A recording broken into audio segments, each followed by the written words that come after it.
आखिर 6 महीनों तक क्यों सोया रहता था कुंभकर्ण? इसके पीछे जो कथा है वो बहुत ही दिलचस्प है। रामायण के मुख्य पात्रों में से एक कुंभकर्ण भी शामिल है।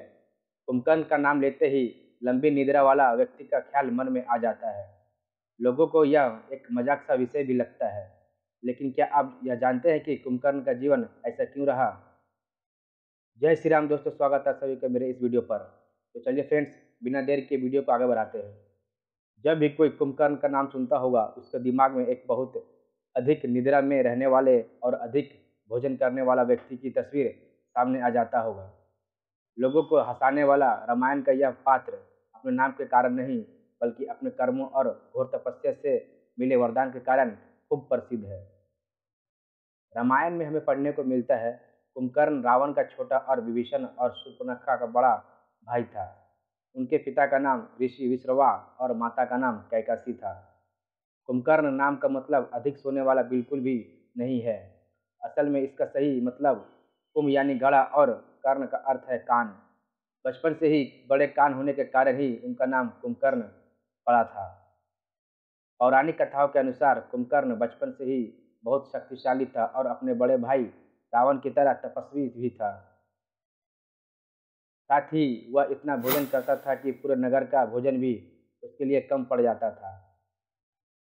पौराणिक कथा के अनुसार कुंभकर्ण के पिता ऋषि विश्रवा ने अपने तीनों बेटों रावण, कुंभकर्ण और विभीषण को तपस्या करने के लिए कहा था। उनकी तपस्या से प्रसन्न होकर ब्रह्मा जी ने उन्हें दर्शन दिए तो देवताओं ने माता सरस्वती से प्रार्थना की, जब कुंभकर्ण ब्रह्मा जी से वरदान मांगे तो आप उसकी जीभा पर जाकर विराजमान हो जाना। माता सरस्वती ने देवताओं की प्रार्थना को स्वीकार कर लिया और कुंभकर्ण की जीभा पर जाकर विराजमान हो गई, जिसके कारण कुंभकर्ण जैसे ही वरदान मांगने लगा तो उसके मुख से इंद्रासन की जगह निंद्रासन निकल गया और ब्रह्मा जी ने उसकी मनोकामना पूरी कर दी।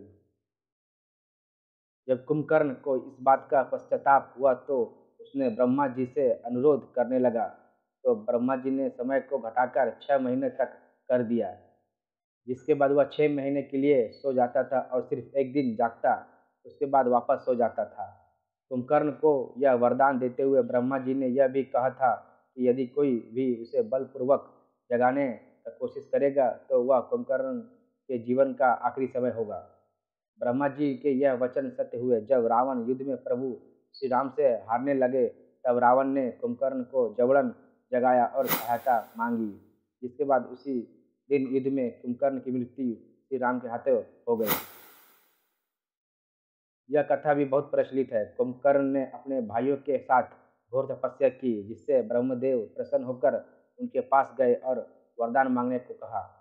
रावण और विभीषण ने वरदान मांगा और ब्रह्मदेव ने उनको आशीर्वाद दे दिया। इसके बाद जब वह कुंभकर्ण के पास गए और उसे भोजन करते देख चिंता में पड़ गए, तब ब्रह्मदेव ने कुंभकर्ण की मति भ्रष्ट कर दी, जिसकी वजह से कुंभकर्ण ने 6 महीने तक निद्रा में रहने का वरदान मांग लिया और ब्रह्मदेव ने प्रसन्न होकर उसे निंद्रासन का वरदान दे दिया। आई होप मेरे ये वीडियो आपको अच्छी लगी होगी। अगर अच्छी लगी होगी तो हर बार की तरह इस बार भी वीडियो को लाइक, शेयर और चैनल को सब्सक्राइब कर दीजिएगा। जय श्री राम।